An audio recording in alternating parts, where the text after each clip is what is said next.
오늘은 이제 에스더서의 끝에서 두 번째네요. 마지막에서 두 번째. 자, 9장으로 와 있습니다. 9장. 에스더서 9장은 정말 아주 이 유대인들이 완전히 모든 것을 다 회복하는 그러한 놀라운 역사가 기록되어져 있습니다. 개인의 삶에도 역전, 소위 인생 역전이라고 하는데요. 어떤 잘못된 방향으로 가다가 예수 그리스도께로 우리가 회심하여서 돌아서서 주님 품으로 돌아왔을 때 삶의 역전이 있게 되고, 또 주님을 섬기다가도 또 세상을 따라가든지 또 타락한 길을 걷든지 또 옆으로 빗나가든지 다시 주님 품으로 돌이킬 때에 또 새로운 출발, 역전, 새로운 역전이 있게 되는데, 이번에는 개인은 아니지만 이스라엘 민족이 어떻게 하나님에 의해서 멸망의 길에서 아주 축복의 길로, 그다음에 이 번영의 길로 나아가게 됐는지, 이 과정을 우리가 지금까지 쭉 살펴보았는데, 거기에는 모르드게라고 하는 하나님의 신실한 종이 믿음으로 하나님께 늘 서 있었고 굳건하게 믿음을 지킨 그런 결과가 있었고, 또 하나는 여러분도 잘 아시는 것처럼 이 에스더라고 하는 한 여인이 믿음으로 죽으면 죽으리라 하는 그러한 각오로 이 민족을 살리기 위해서 자신의 한 생명을, 목숨을 내어 놓은 그러한 희생을 좇아서 하나님의 보이지 않는 손길을 따라 결국은 온전한 회복이 이루어지게 되는 셈이겠죠. 자, 그래서 이 전체적으로 보면은 우리가 유대인에 관련된 내용을 좀 그간 이런저렇게 좀 살펴보았습니다.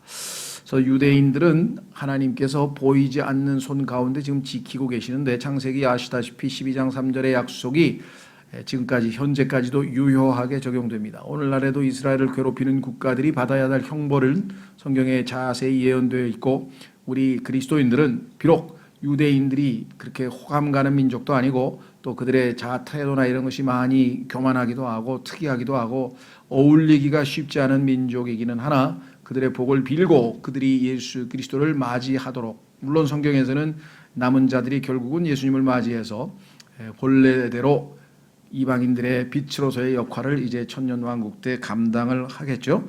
자, 그래서 멸망하던 유대인이 회복되는, 그래서 이제 교회 휴거 이후에 있게 될 이스라엘의 미래 역사를 예표적으로 우리가 이 에스더서를 통해서 우리가 여러 번 언급하고 공부를 한 적이 있습니다.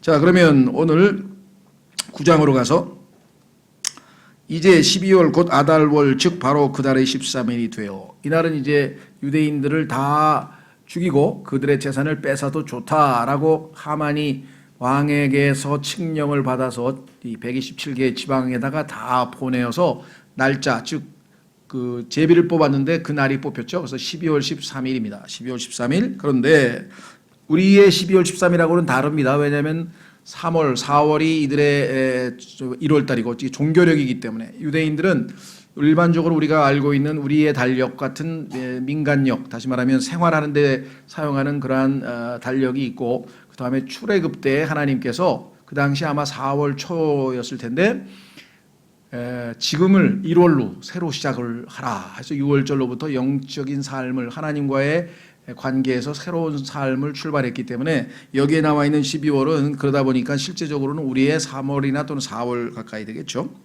그래서 여기 성경에 나와 있는 시간표도 마찬가지입니다. 이스라엘 백성들은 저녁 6시가 하루가 시작이 되기 때문에 그 현재 시간에다가 6을 더해야지, 그렇죠? 우리하고 날짜가 맞아 떨어진다는 것, 이런 걸 좀 유념을 하시고요. 자, 이제 12월 곧 아달월 즉 바로 그 달의 13일이 되어 왕의 명령과 그의 칙령을 집행할 때가 가까이 이르니라. 이날에 유대인들의 원수, 나중에 성경에 보면은 이 유대인들의 원수가 다름 아닌 적 그리스도가 될 것을 성경에서 미리 얘기를 했죠.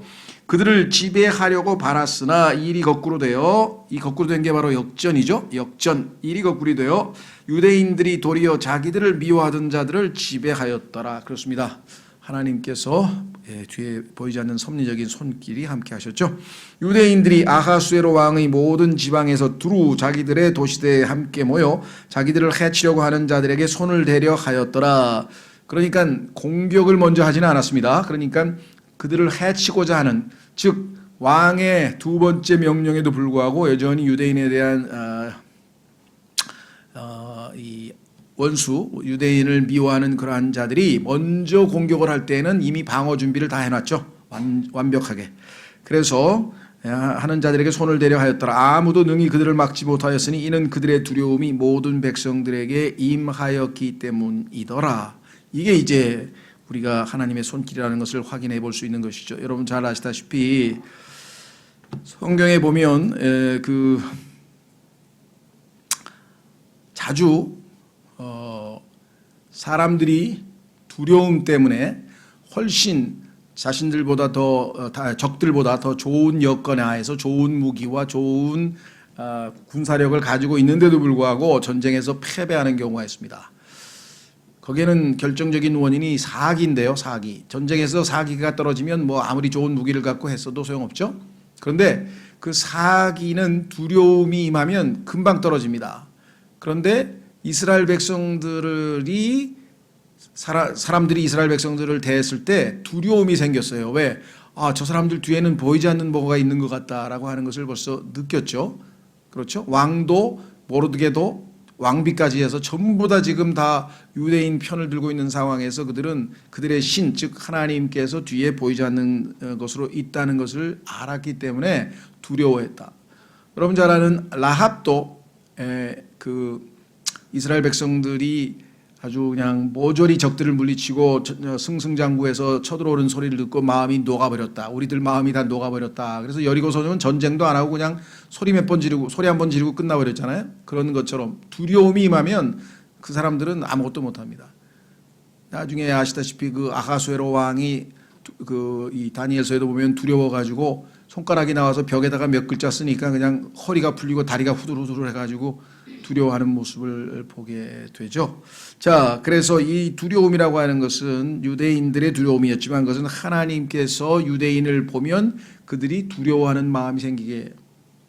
여러분들도 사람들이 보면 여러분들을 두려워하지 여러분들이 그 사람들을 두려워할 필요가 없어요. 왜냐하면 하나님께서 여러분들을 괴롭히는 사람들에게 여러분을 보면 두려워하는 마음을 주시면 꼼짝 못하는 거예요.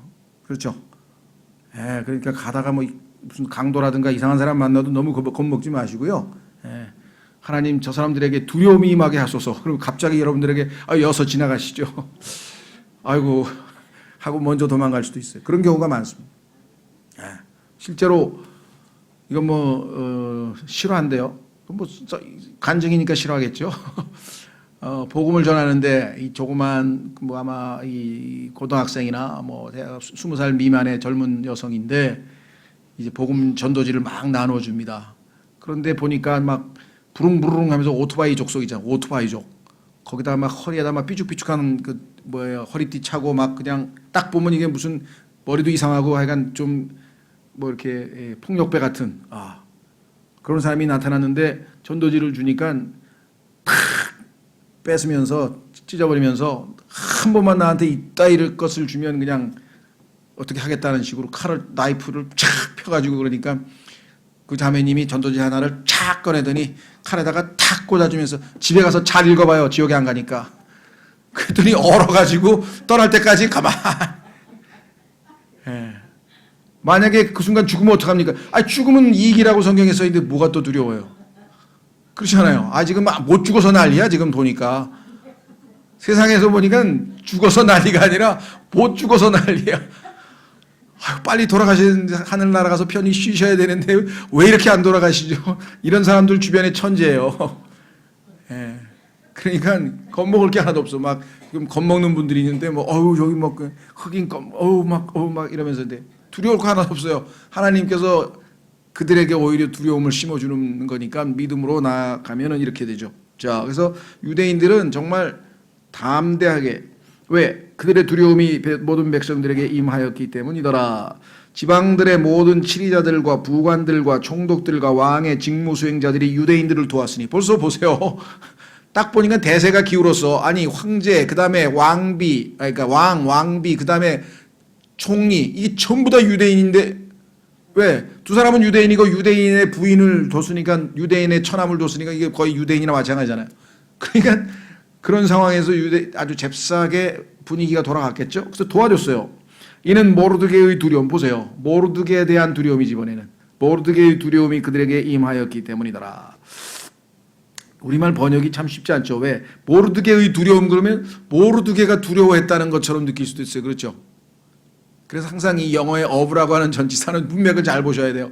모르드게의 두려움이라고 해도 모르드게가 가져오는 두려움이란 뜻이지 모르드게가 지금 두려움을 갖고 있다는 뜻은 아니에요. 그래서 항상 이 앞뒤 문맥을 잘 봐서 그냥 읽으면 아니 모르드게가 두려워했다는데 왜 이렇게죠? 예, 자 그래서 모르드게가 왕의 집에서 창대하게 되고 뭐 하나님이 함께 하셨으니까 그의 명성이 모든 지방에 두루 퍼졌으니 이는 이 사람 모르드게가 점점 더 창대하게 되었기 때문이라. 하나님께서는요 우리가 생각하는 것 이상의 보상을 하신다라고 성경에 써 있습니다. 여러분들도 아마 기도 응답을 받으면 내가 생각하는 것 이상으로 받았다고 생각하는 분들이 많을 텐데 영적으로 어린 사람은 내가 생각하는 것보다 훨씬 적게 응답하셨다고 생각하는 분들이 있어요. 그러면 나중에 가면 아 내가 영적으로 아직 어려서 그렇구나. 나중에 가보면 사실은 하나님께서 우리가 생각하는 것보다 훨씬 더 잘 응답하신 것이 나타납니다. 한번 확인을 해보겠습니다. 에베소서 3장 에베소 3장에 보면요 바울의 기도를 통해서 하나님께서는 하나님께 우리가 기도하면 우리가 생각하는 것보다 훨씬 더 많은 응답을 하신다 이렇게 써 있습니다.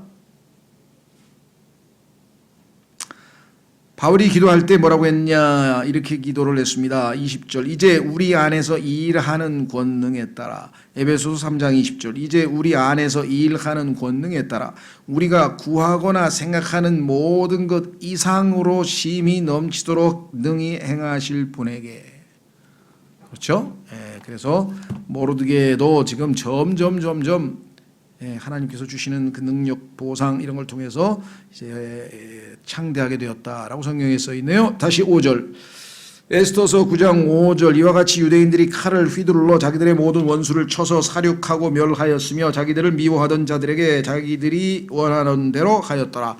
오히려 하나님께서는요 이참에 숨어있던 적들 원래 숨어있던 적들의 정체가 드러나서 그 사람들을 다 깨끗이 처리해버리는 그러한 아주 지혜로운 방법을 하나님께서 허락하셨네요. 자, 평소 때는 가만히 있던 자들이 이제 이참에 유대인 한번 죽이자 하고 나왔는데 반대로 유대인들에게 죽임을 당하는 일이 발생했죠. 6절 또 수산궁에서 유대인들이 500명을 죽여 멸하였고 그러니까 그 왕의 여름 궁궐에 500명이나 되는 사람이 유대인들에 대해서 아주 이 적대감을 가지고 있었어요.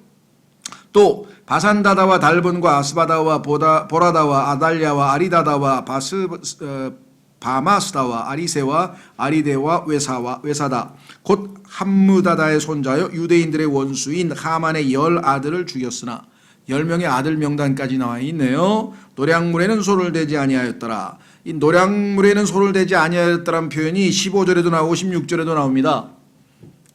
왜 그랬을까요? 원래 권리는 있어요. 다 뺏어도 다 그 사람 죽이고 그 사람 재산을 다 가지라 그랬는데 얼마 전에 즉 그들의 조상들의 역사에서 보면은요 하나님께서 노량물에 손대지 말고 다 죽이라 그랬는데 사울이라고 하는 왕이 하나님께 바친다는 명분하에 좋은 가축들하고 뭐 이렇게 몇 가지 숨겨놔 가지고 그것 때문에 아주 이 멸망당하는 하나님 앞에 불순종하는 엄청난 죄를 저질렀기 때문에 아예 사심을 없애는 거예요. 아예 유혹을 안 받기 위해서 아예 딱 끄는 거죠. 그렇죠?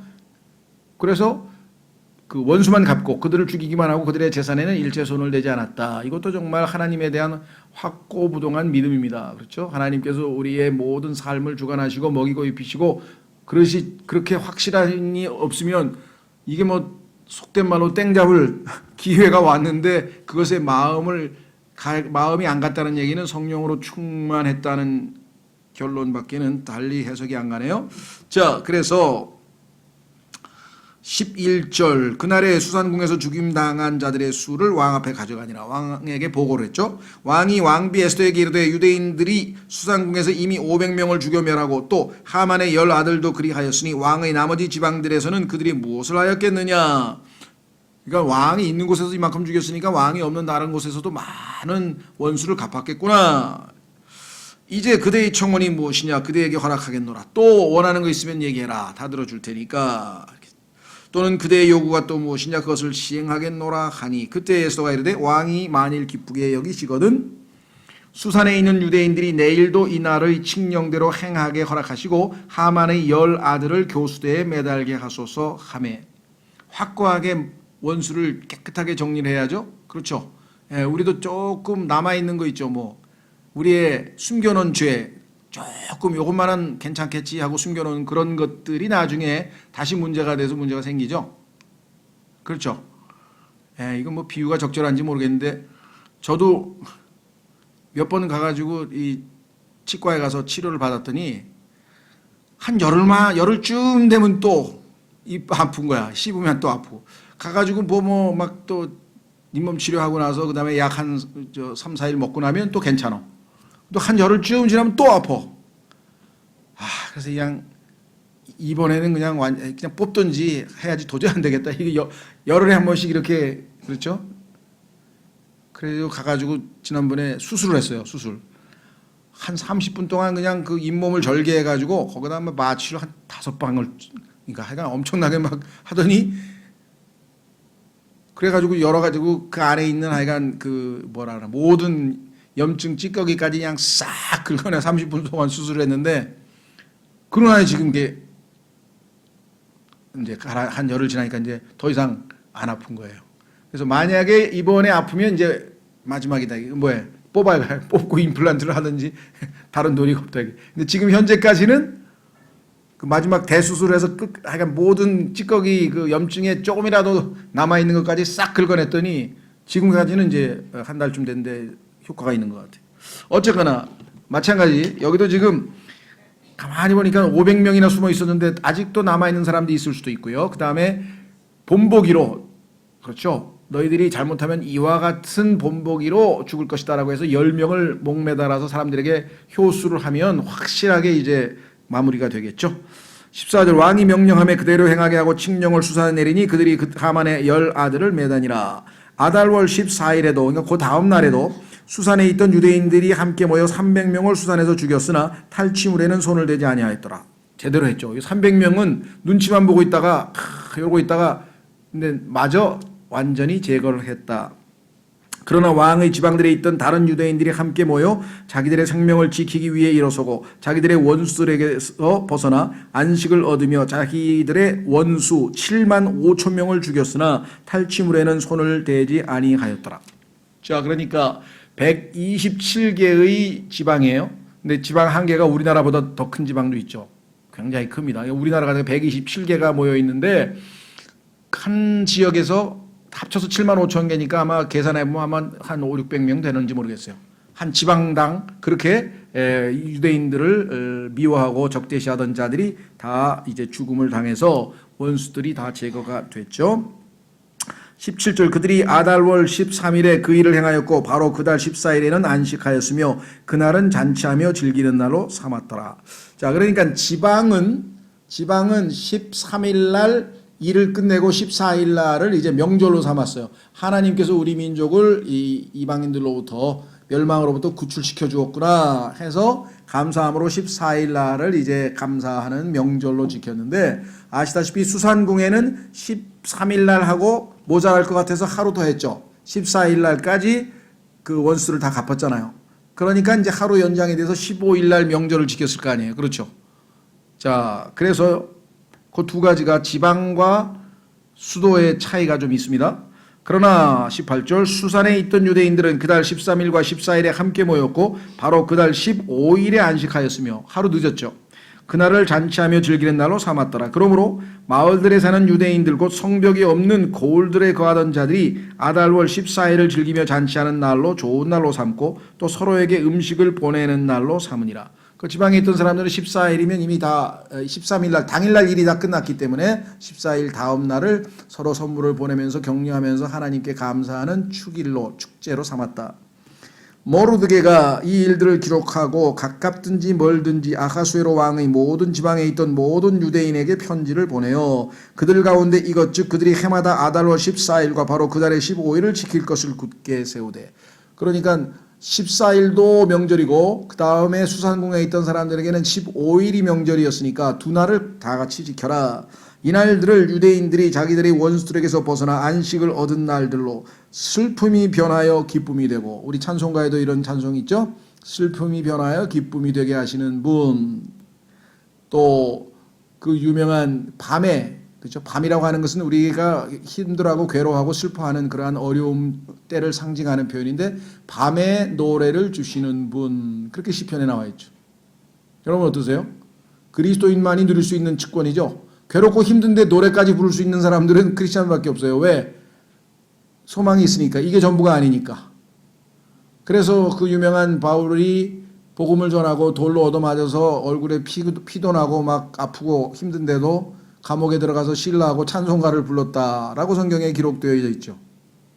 여기도 마찬가지. 슬픔이 변하여 기쁨이 되고 애곡하는 일이 변하여 좋은 날이 된 날 달로 지키게 하고, 두고 하나님께 감사하고, 그래야 후손들에게 이 날이 어떤 날인지를 사람들에게 전달해 줄 수가 있을 거 아니겠습니까? 그렇죠. 자, 그래서 우리는 이제 정말 이 날이 어떤 날이냐 보세요. 또 그들이 그날들을 잔치하고 기뻐하는 날로 삼으며 또 서로에게 음식을 보내고 가난한 자들에게 선물을 주는 날로 삼게 하니라. 유대인들이 이미 자기들이 시작한 대로 또 모르드게가 자기들에게 쓴 대로 행하였으니 이는 아각 사람 함무다다의 아들로서 모든 유대인의 원수가 된 하만이 유대인들을 멸하려고 그들을 칠 계획을 꾸며 부르 곧 제비를 뽑아, 부르라고 하는 말은 페르시아 말로 제비란 뜻입니다. 제비 뽑을 때 제비를 뽑아 그들을 소멸시키고 멸하려고 하였기 때문이더라. 그래서 제비를 뽑았는데 그 뽑힌 날짜가 12월 13일이었잖아요. 그렇죠? 나중에 한번 여러분들 성경을 찾아가면서 13에다가 다 동그라미 치고 읽어보세요. 85%가 부정적인 나쁜 이야기가 나옵니다. 그러니까 서양 사람들이 13일을 그냥 나쁘다고 하는 게 아니라 성경적인 근거가 있는 것이겠죠. 자, 그래서 여기도 보시면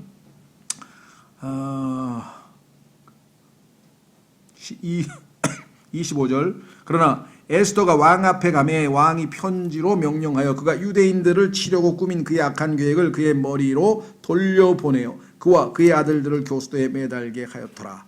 자기가 심은 대로 거둔 거죠. 그러므로 그들이 부르라는 이름을 따라 이 날을 부림이라 하니라. 부림 하면은요, 부르의 복수형이에요. 여러분 잘 아시는 것처럼 엘로힘 할 때 히브리어에서 I am, 그러니까 임으로 끝나면 다 복수형이죠. 네필림, 엘로힘, 그렇죠? 여기도 마찬가지. 그러니까 복수 형태니까 이틀이죠. 그래서 복수 형태로 나와 있습니다. 자, 그래서 부림이라 하니라. 그래서 부림절이라 그래요. 우리말로 부림절. 그런즉 이 편지의 모든 말과 이 일에 관하여 자기들이 본 것과 자기들에게 일어난 일로 인해 유대인들이 그렇게 정하였고 또 자기들과 자기들의 시와 자기들에게 연합한 모든 자들이 그날들의 기록대로 그날들의 정한 때에 이 두 날을 14, 15일을 해마다 지켜서 그것을 폐하지 아니하기로 작정하였으며 또 각 세대, 각 가족, 각 지방, 각 도시에서 이 두 날을 기억하여 지키고 또 부림의 이날들을 유대인들 가운데서 폐하지 아니하게 하며 이날들을 기념하는 일이 자기들의 시에게서도 없어지지 아니하게 하였더라. 부림절이라고 하는 명절이 어떻게 제정되었는지 지금 역사적 배경을 쭉 설명을 했습니다. 혹시 여러분들 가운데 성경에 나오는 하나님의 7절기 또는 명절이라고 하죠. 레위기 23장에 가면은 하나님께서 유대인들에게 지키라고 하는 명절의 이름이 7가지가 나옵니다. 그래서 예수 그리스도의 유월절 어린 양을 십자가의 죽으심을 상징하는 유월절, 그리고 예수님의 부활을 상징하는 초실절, 그 다음에 이 세상의 그리스도인들은 이 땅에서 죄 없는 삶을 살아야 한다고 해서 무교절, 그렇죠? 그리고 이제 율법을 받은 그날, 즉 오순절, 성령 강림절, 오순절, 그리고 7월 달에 있는 유대인들이 전 세계로부터 하나님께서 그들을 회복시키기 위해서 불러 모으시는 나팔절, 그리고 7월 1일이죠. 그리고 7월 10일 날 그들은 이제 그 유명한 욤키퍼, 다시 말하면 속죄일로 모여서 죄를 회개하고 예수 그리스도 재림하시는 예수님을 이제는 맞이하게 되는데, 그 재림하시는 예수님이 이 지상에 내려오시는 그날을 장막절, 이렇게 해서 무려 7가지의 명절을 지키라고 했는데 그 명절 속에 예수님의 초림서부터 재림까지 모든 하나님의 계획이 다 숨겨져 있어요.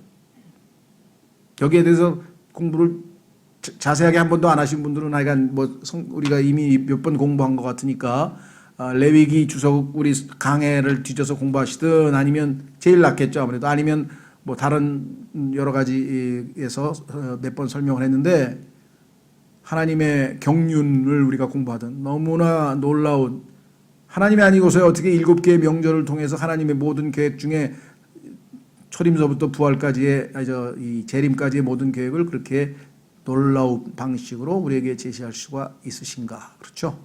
정말 하나님의 지혜 앞에 정말 입이 떡떡 벌어집니다. 그리고 이 세상에서 사람들이 지키는 명절들은 다 뭐예요? 아, 이거 모조품이구나. 모조품. 명절은 하나님을 위한 명절이야. 주의 명절이 돼야 되는데 하나님은 쏙 빼고 지들끼리 신나서 놀면 성경에서 뭐예요? 이미 유대인의 명절이 돼버린 거예요.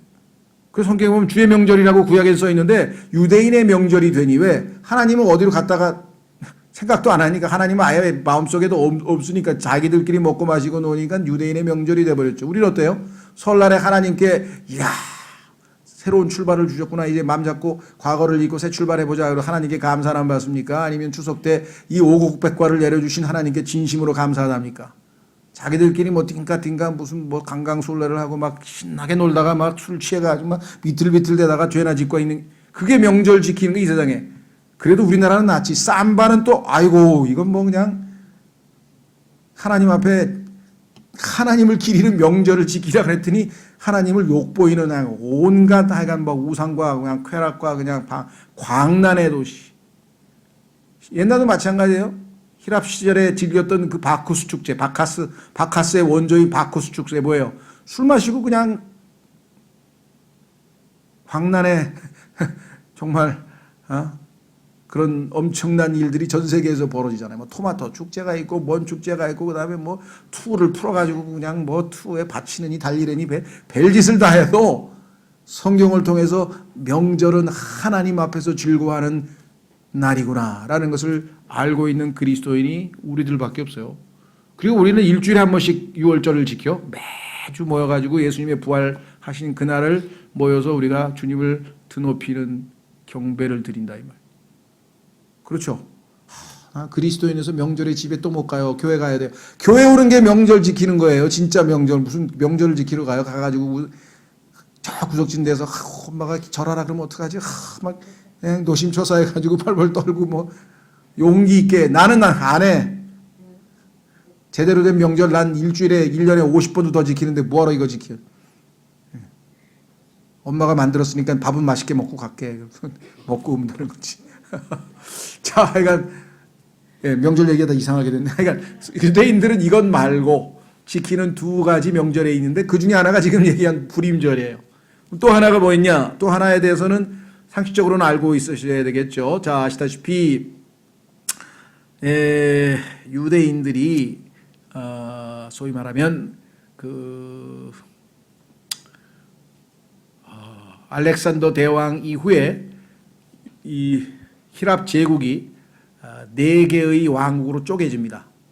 그 다음에 이제 로마가 오죠. 그러니까 다니엘서에 보면 그 형상이 있는데 맨 위에 있는 머리가 바벨론이고 양쪽 가슴이 있는 부분이 팔 있는 가슴 부분이 메데 파사 즉 페르시아 제국이고 그 다음에 가운데 배에서 떡떡다리 있는 데까지가 소위 말하면 알렉산더의 그리스 제국이고 그 다음에 로마 제국이고 그 다음이 보이지 않는 교회 시대는 거기에 언급이 없고 건너뛰어서 바로 적그리스도의 열발가락이 있는 이제 제국이 되는데 그 중에서 알렉산더가 죽고 난 다음에 그 어마어마한 이 페르시아 제국하고 똑같아요. 127개나 된 어마어마한 영토에 있는 왕국이 4개로 쪼개졌어요. 근데 그 중에 하나가 시리아의 제국이었는데 그 시리아 사람 중에서 안티오쿠스 에피파네스라고 하는 사람이 있었는데 이 사람이 유대인들을 점령한 다음에 유대인들을 괴롭히면서 어떻게 했느냐? 하나님의 성전, 거룩한 성전에서 돼지를 잡아가지고 돼지는 더러운 짐승이기 때문에 절대로 거기다가 돼지를 잡을 수가 없죠. 양이든 염소든 깨끗한 짐승만 잡게 되어 있는데 유대인들에게 신성 모독을 가하기 위해서 돼지를 잡아가지고 돼지 피를 뿌렸어요. 성전에다가 제단에다가. 그래서 이것으로 인해서 유대인들 중에서 마캅이라고 하는 그 가문이 일어나가지고 아주 목숨을 걸고 우리로 치면 그냥 독립운동을 한 거예요. 목숨을 걸고 독립운동을 해서 이들 시리아 제국을 에피파네스를 다 쫓아내고 이제 성전을 되찾습니다. 그래서 그 성전을 정결을 하게 해서 하나님께 다시 바치는 명절이 있어요.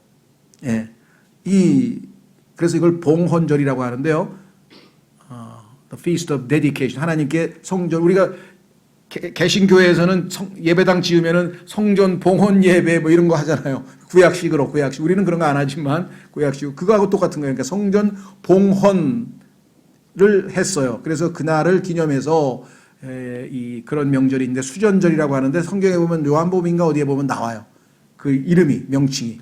그러니까 유대인들은 하나님께서 하나님의 그 초림과 재림까지의 모든 계획이 담겨져 있는 그 7명절 말고 이렇게 역사적으로 2가지 명절을 예배적으로 더 지키고 있다. 이걸 기억하시면 되겠습니다. 자, 돌아오셔서 다시 29절. 그때 아비하일의 딸 왕비 에스더와 유대인 모르드게가 모든 권한을 가지고 글을 써서 부림에 관한 이 둘째 편지를 확정하였고 또 그가 평화롭고 진실한 말로 편지를 써서 얼마나 은혜롭습니까? 평화롭고 진실한 말로 편지를 써서 아하수에로의 왕국의 127지방과 모든 유대인들에게 보내어 유대인 모르드게와 왕비 에스더가 그들에게 촉구한 대로 또 그들이 자기들과 자기들의 씨를 위해 금식하며 부르짖는 일들을 정한 대로 처음에 하나님께서 모르드게에게 단호하게 저항했고 그것에 대해서 결국은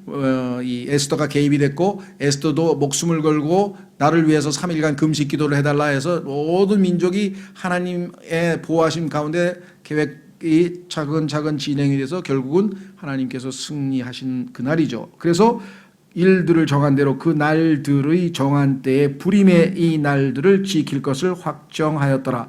에스더의 명령이 부림에 관한 이 일들을 확정하였고 그 일이 책에 기록되었더라. 그렇습니다.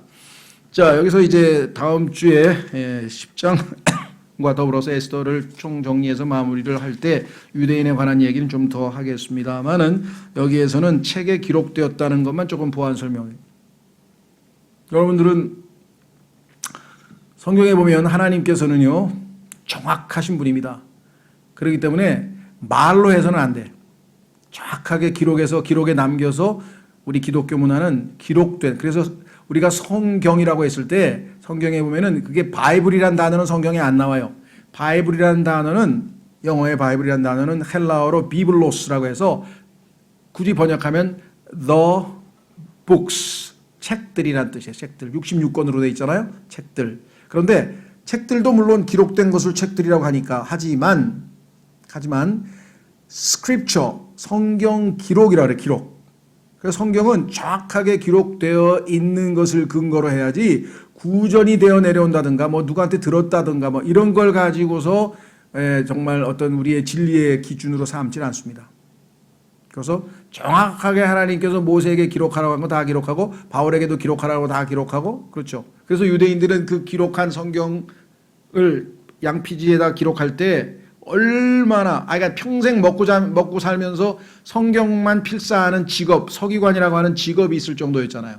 그 사람들은 정말 얼마나 하나님 앞에서 이 자신이 심지어는 여호와라든가 하나님의 이름이 나올 때에는 딱 내려놓고 들어가서 목욕 재개하고 깨끗하게 씻고 나와가지고 그 다음에 필사를 하다가 조금 실수를 해서 옆으로 좀 삐졌다든가 뭐가 점이 하나 잘못 찍혔다든가 그러면 그 양피지 전체를 다 칼로 다 불태워버리고 새로 전부 썼어요.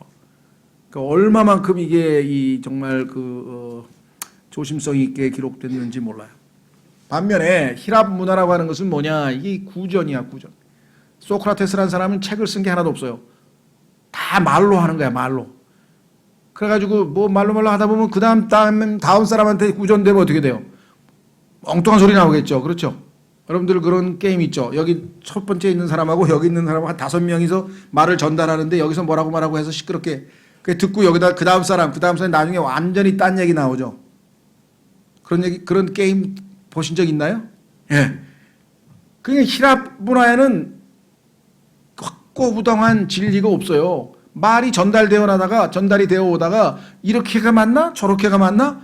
자기들끼리 논쟁하다가, 그래서 플라톤이라고 하는 사람이 자기 그 스승을 위해서 대화라고 하는 대화록이라는 책을 썼는데 다 그런 그냥 주워 들은 얘기 쓴 거예요. 그러니까 하나님의 말씀을 정확무하게 하나님은 기록하라고 항상 성경에 보면 기록하라 이게 기록하라 그죠? 예, 그래서 성경은 정말 우리는 성경 확 꼬부덩하게. 자, 그래서 한 구절만 잡고 마치겠습니다. 여러분들도 기록되어져 있는 성경을 정확하게 확인하셔야 돼요. 그렇죠? 나중에 보니까 그런 거 성경에 없었어요? 난 성경에 있는 줄 알았는데. 아니, 어떤 사람이 개역 성경을 부지런히 읽었어. 그러더니 어느 날 갑자기 뭐 루시엘이 있었는데 그게 타락해가지고요 루시퍼가 됐는데요. 그 루시퍼가 있잖아요. 그런데 개역 성경을 아무리 뒤져봐도 루시엘도 안 나오고 루시퍼도 안 나와. 그거 어떻게 된 거예요? 주워 들은 얘기예요. 그나마 그래도 킹제임스 성경을 가지고 있는 우리는 루시퍼는 있어. 루시엘은 없어. 카톨릭에서 만들어낸 거야. 천사장의 얘기도 마찬가지. 동방박사가 3명이라는데 동쪽에 있던 현인이 성경에 어디 3명이라고 써 있습니까? 3명 어디 써 있어요? 다 주워 들은 얘기야. 그런 게 너무 많어. 무슨 말인지 아시겠어요? 그러니까 정확하게 기록되어 있는 것 이외에 속으면 그럼 뭐 자기가 부주의해서 속은 거니까 어떡하겠어. 자, 한번 확인해 보겠습니다. 사도행전 17장인가요? 사도행전 17장 한번 맞나 안 맞나 잘 모르겠네. 거기에 보면은 그 베레아 사람 보세요. 하나님께서 참 성품이 고귀하구나. 노블 아시죠 여러분들? 귀족이라는 말 쓸 때 야, 참 성품이 귀중하구나. 귀족 같구나. 그래서 그 노블리스 오블리제라 그래가지고 서양 사람들은 귀족의 성품을 지닌 사람들은 가난한 사람들에게 돈도 많이 이렇게 기부하고 그래서 그걸 돈 많은 사람이나 또는 이 상류층이 도덕적 모범을 보일 때 그것을 우리가 노블리스 오블리제를 실천한다 이렇게 얘기를 하는데요. 사도행전 17장에 보면은 이렇게 써 있습니다. 10절 밤에 형제들이 바울과 실라를 즉시 베레아로 보내니 그들이 그곳에 이르러 유대인들의 회당에 들어가니라. 이들은 데살로니가에 있던 자들보다 더 어떻다고요? 고귀해. 어떤 면에서 하나님께서는 노블 고귀하다고 평가하느냐? 이 세상에서는 뭐 귀족 출신이라든가 뭐 금수저 출신이라든가 뭐 하여간 뭐 그런 가문이나 뭐 혈통이나 이런 걸 따라서 아마 고귀하다고 평가할지 모르지만 성경은 무엇이 하나님 보시기에 고귀하냐 여기 나와 있죠. 이들은 데살로니가에 있던 자들보다 더 고귀하여 온전히 준비된 마음으로 말씀을 받아들이고 이런 태도를 가지면 하나님 보시기에 고귀하다. 두 번째, 그것들이 그러한가 하여 날마다 성경 기록들을 탐구함으로 성경 기록들로 확인하는 거예요. 이거 맞는 얘기했나? 오늘 우리 목사님이 한 얘기에 들어보니까 하나 성경에서 못 들은 뭐 이상한 얘기를 하시는 거야. 이거 성경에 있는 거 맞아? 하고 막 찾아봤단 말이죠. 그러니까 데살로니카에서는 정확하게 성경에 있는 얘기 안 하면 다 들통이 나는 거예요. 왜? 성도들이 찾아서 그런 얘기 성경에 없는데요. 어제 말씀하신 거 좀 부주의하게 틀리게 말씀하셨네요. 성경에 보니까 루시퍼가 없네요. 루시엘이 없네요. 이거 나오죠. 자, 그래서 우리는 항상 기록되어져 있는 정확무한 하나님의 말씀 1.1획도 변개 없는 하나님의 말씀을 근거로 해서 여러분과 저의 믿음이 형성이 되어야 우리의 삶이 뿌리가 내리고 기초가 있고 흔들리지 않는 그러한 것이다. 그래서 기독교의 특징은 책이에요. 책. 오죽하면 이 바이블이 책들이란 뜻이잖아요. 책들. 월터 스코트라고 하는 영국의 유명한 소설가죠. 역사 소설가고 하여간 영국에 있는 최고 지성인 중에 한 사람으로 알려진 월터 스코트라고 하는 사람이 임종시의 아들에게 했던 그 유명한 말이 있잖아요. 아들아, 예 아버지, 내가 곧 하늘나라로 가는데 그 책을 내게 가져오라. 아버지 책장에 책이 너무 많은데요. The book! 그 책을 가져오라니까. 뭘 가져오라는 거예요? 그 책을 가져오라는 거예요. 유일한 그 책. 하나님이 책으로 인정하는 그 책. The book.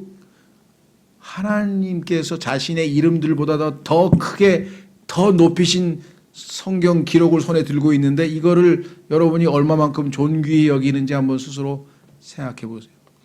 에스더서에도 끝부분에 보면 기록했다 했잖아요. 기록.